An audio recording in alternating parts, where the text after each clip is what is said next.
Hello दोस्तों, स्वागत है आपको अपने यूट्यूब चैनल स्टडी की 98 में। आज जो है जनरल साइंस के प्रश्न को करेंगे जो आरआरबी एनटीपीसी और ग्रुप डी के लिए काफ़ी महत्वपूर्ण होंगे। तो चलिए शुरू करते हैं। और मैंने इसके पहले कई प्रैक्टिस सेट को करा रखा है, अगर आपने नहीं देखा तो प्ले लिस्ट में जाके देख सकते हो।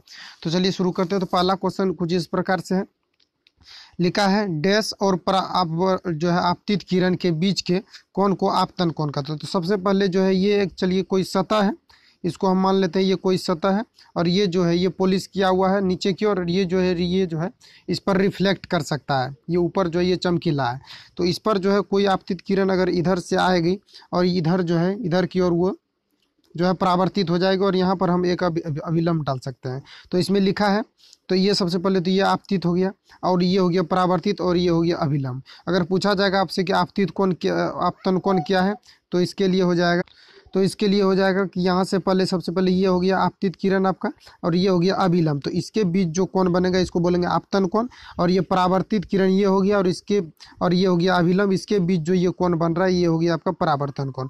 तो इसको हम आई से डिनोट करेंगे और इसको आर से डिनोट करेंगे, हो गया।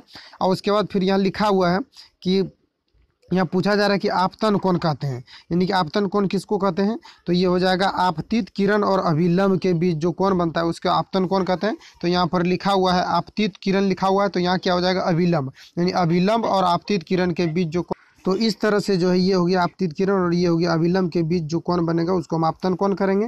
तो इसी प्रकार से यहाँ पर हो जाएगा, क्या हो जाएगा, तो यहाँ हो जाएगा अभिलंब और आपतित किरण के बीच जो कोण बनता है उसको बोलते हैं आपतन कोण। तो अभिलंब जो है ऑप्शन नंबर बी में दिया हुआ है, करेक्ट आंसर इसका बी हो जाएगा। नेक्स्ट क्वेश्चन है, बर्फ का गलनांक कितना होता है।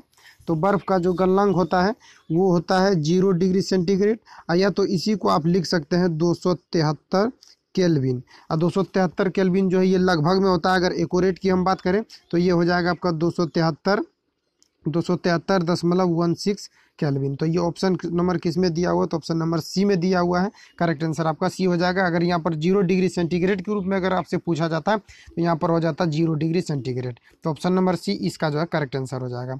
नेक्स्ट क्वेश्चन है, प्रकाश संश्लेषण के माध्यम से कुल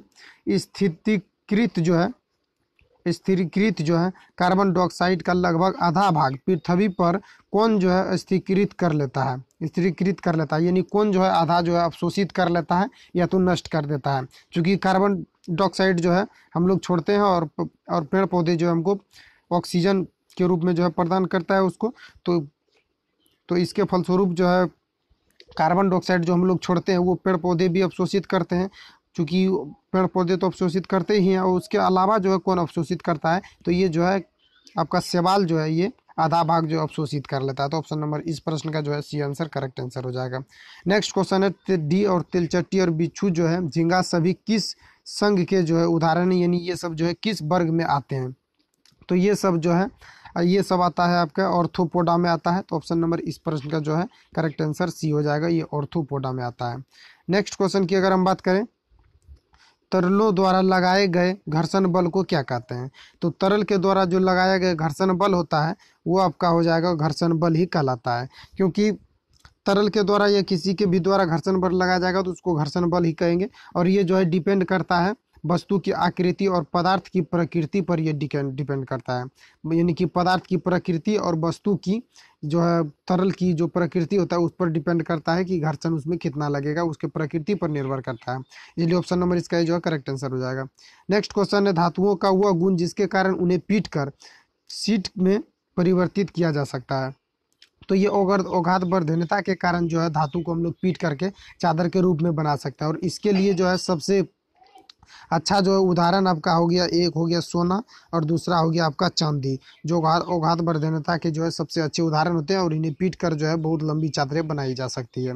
नेक्स्ट क्वेश्चन है, पेनिसिलिन की खोज किसने किया था। तो पेनिसिलिन का जो खोज किया था वो अलेक्जेंडर फ्लेमिंग ने किया था, 1929 में किया था। इसको आप याद रखेंगे, 1929 में किया था, 1929 में इसका जो है खोज किया गया था पेनिसिलिन का अलेक्जेंडर फ्लेमिंग के द्वारा। तो इसको जो है आप याद रखेंगे, इसको लिख देते हैं यहाँ पर, ये जो है 1929 में किया गया था पेनिसिलिन के द्वारा, अलेक्जेंडर फ्लेमिंग के द्वारा पेनिसिलिन का खोज किया गया था। नेक्स्ट क्वेश्चन है कॉपर सल्फेट की लोहे के साथ अभिक्रिया करने पर आयरन सल्फेट और क्या बनता है। तो सबसे पहले तो कॉपर सल्फेट को करेंगे, तो चलिए CuSO4 इसका कॉपर सल्फेट का हो गया, और उसके बाद इसको हमको रिएक्शन कराना है Fe के साथ, लोहा के साथ, तो क्या बनेगा। तो सबसे पहले तो जो है Cu माइनस Fe प्लस, तो ये जो है ये दोनों रिएक्शन कर लेगा, और ये दोनों जब रिएक्शन कर लेगा तो बना देगा Cu कॉपर बन जाएगा। सबसे पहले कॉपर बन जाएगा, चूंकि ये इसको विस्थापित कर देगा, आयरन को विस्थापित कर देगा, और फिर बन जाएगा आपका FeSO4, यानी कि जो है कॉपर बन जाएगा और फेरस सल्फेट बन जाएगा। तो कॉपर दिया हुआ ऑप्शन में, तो आपका आंसर जो है ये कॉपर हो जाएगा।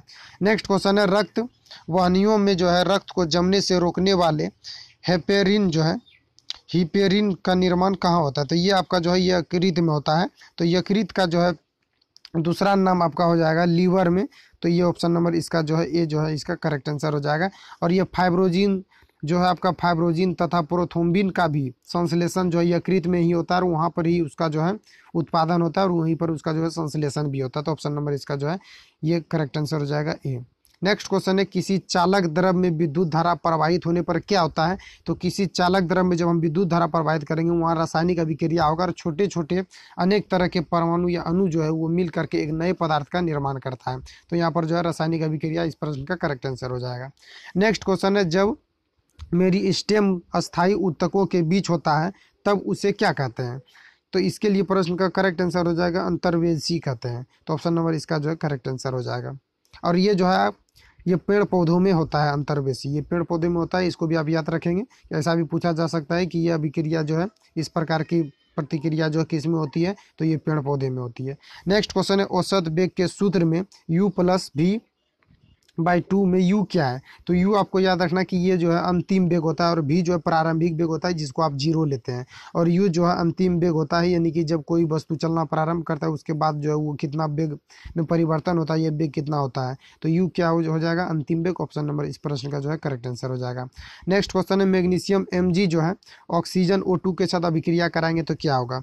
तो Mg चलिए ये है, और O2 के साथ अभिक्रिया कराएंगे तो ये मैग्नीशियम ऑक्साइड बना लेगा, MgO बना लेगा, और इसको संतुलित करने के लिए यहाँ पर 2 लगाएंगे, और तो यहाँ पर आपको 2 लगाना पड़ जाएगा, 2 गो Mg हो जाएगा और 4 गो ऑक्सीजन हो जाएगा। तो यहाँ पर O2 लगा देंगे, तो ये 2 गो हो गया ये, और 2 गो ये हो गया, तो MgO हो जाएगा। तो ऑप्शन नंबर किस में दिया हुआ है MgO2, ये ऑप्शन नंबर डी में दिया हुआ है। तो करेक्ट आंसर इसका जो है डी हो जाएगा।